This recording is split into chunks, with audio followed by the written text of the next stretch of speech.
Haleluya, haleluya, haleluya. Salam saudaraku. Ratapan 3 ayat 22 sampai 23. Sebab kebaikan Bapa Yahweh tidak pernah berhenti dan rahmatnya tidak pernah berkesudahan, selalu baru setiap pagi. Kita kembali mengucap syukur kita bisa bangun pagi pada pagi hari ini. Semuanya oleh karena kebaikan dan rahmat Bapa Yahweh di dalam kehidupan kita.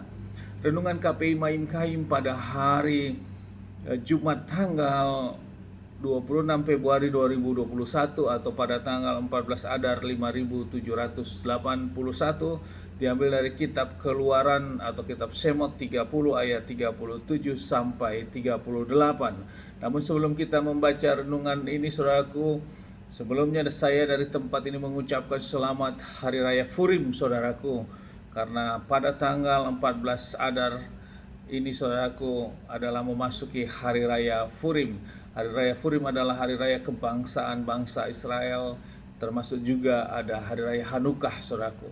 Hari Raya Furim bukan diperintahkan di dalam kitab suci untuk dirayakan oleh semua umat manusia, karena hari raya yang dirayakan oleh seluruh umat manusia itu ada 7 hari raya, dan itu ada tertulis di dalam kitab Imamat 23. Saudaraku, hari raya Furim itu juga semuanya tertulis di dalam kitab Ester saudaraku. Saudaraku bisa juga membaca di dalam kitab Ester, dan ini setiap tahun dirayakan. Sekali lagi saya mengucapkan selamat Hari Raya Furim 5781.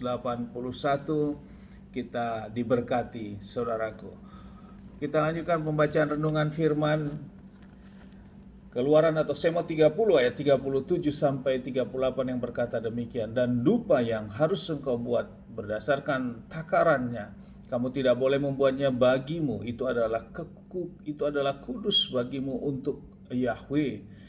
Ayat 38, seorang yang membuat sesuatu seperti itu untuk menghirup baunya, maka haruslah dia dilenyapkan dari bangsanya. Saudaraku, ini adalah tentang dupa saudaraku. Dupa adalah merupakan suatu bakaran saudaraku.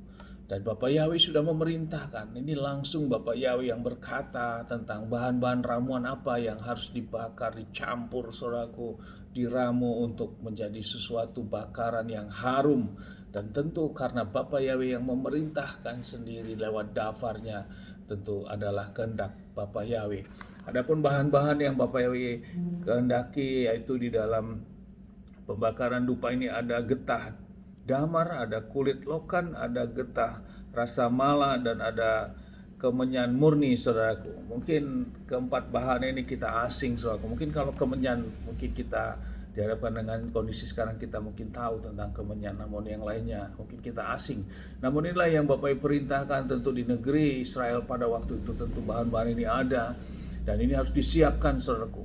Dan kita tahu bahwa pembakaran dupa ini, posisi meja dupa ini saudaraku berada di antara ruang maha kudus dan ruang kudus, yaitu di dekat kain tabernakel itu saudaraku. Disitulah diletakkan, dan dupa dibakar pada pagi hari juga pada sore hari, dan ini merupakan suatu hal yang harum, mewangi wangian, dan Bapa Yahweh berkenan dengan itu, dan itu terus dilakukan terus menerus saudaraku oleh tentunya imam, dan pada waktu itu awalnya adalah Harun dan anak-anaknya saudaraku, untuk menyiapkan semua yang memang Bapak Yahweh perintahkan ini saudaraku. Berbicara tentang dupa ini saudaraku, diharapkan dengan kehidupan kita, bahwa dupa yang dibakar di tabernakel pada waktu itu dan di dalam kehidupan kita sekarang itulah menggambarkan atau menyatakan suatu doa dan penyembahan kita yang kita angkat saudaraku.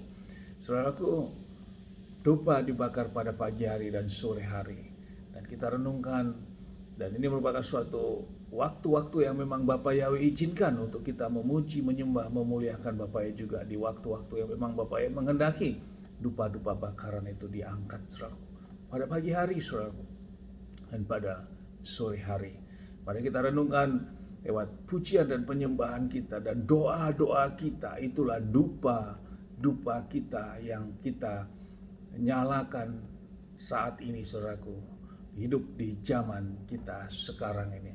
Namun semua dupa-dupa ini harus kita angkat kepada Bapa Yahweh, karena di luar dari Bapa Yahweh, Bapa Yahweh katakan itu semua sesuatu hal yang tidak berkenan kepada Bapa Yahweh. Kita sudah mengucap syukur saudaraku, karena semua doa penyembahan kita kita tujukan kepada Tuhan yang menciptakan langit dan bumi ini dan seluruh isinya.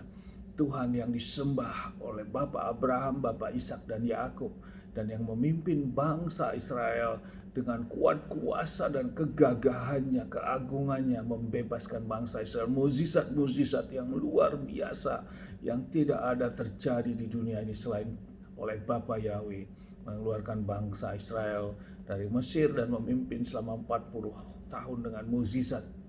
Saudaraku, itulah Elohim kita, itulah yang kita sembah, dan semua pujian, penyembahan dan doa-doa kita angkat kepada Bapa Yahweh, dan Bapa Yahweh berkenan. Saudaraku, otoritas Bapa Yahweh akan turun. Hal ini dinyatakan di dalam kitab Wahyu 5 ayat 8 yang berkata demikian, saudaraku. Dan ketika ia menerima kitab itu, keempat makhluk hidup dan ke-24 tua-tua itu tersungkur di depan anak domba itu, seraya masing-masing memegang kecapi dan bokor emas yang penuh dengan dupa, yaitu adalah doa-doa orang yang kudus, saudaraku. Jadi doa-doa orang yang kudus diangkat, dan di Bapa Yahweh berkenan terhadap doa-doa orang kudus. Amin. Sukses besar buat kita. Mari maju terus dalam iman, tetap kita berjuang untuk kita jangan buka celah. Saya berdoa dari tempat ini, Bapa Yahweh memberkati dan melindungi kita semua, saudaraku. Bapa Yahweh menyinari wajahnya dan memberikan kita kasih karunia. Bapa Yahweh menghadapkan wajahnya dan memberikan kita damai sejahtera. Apapun yang kita kerjakan, apapun yang kita lakukan sepanjang hari, semuanya menjadi berhasil. Dan kita, orang-orang yang percaya kepada Bapa Yahweh dan melakukan perintahnya, kita tidak dipermalukan. Amin. Haleluya. Shalom, saudaraku.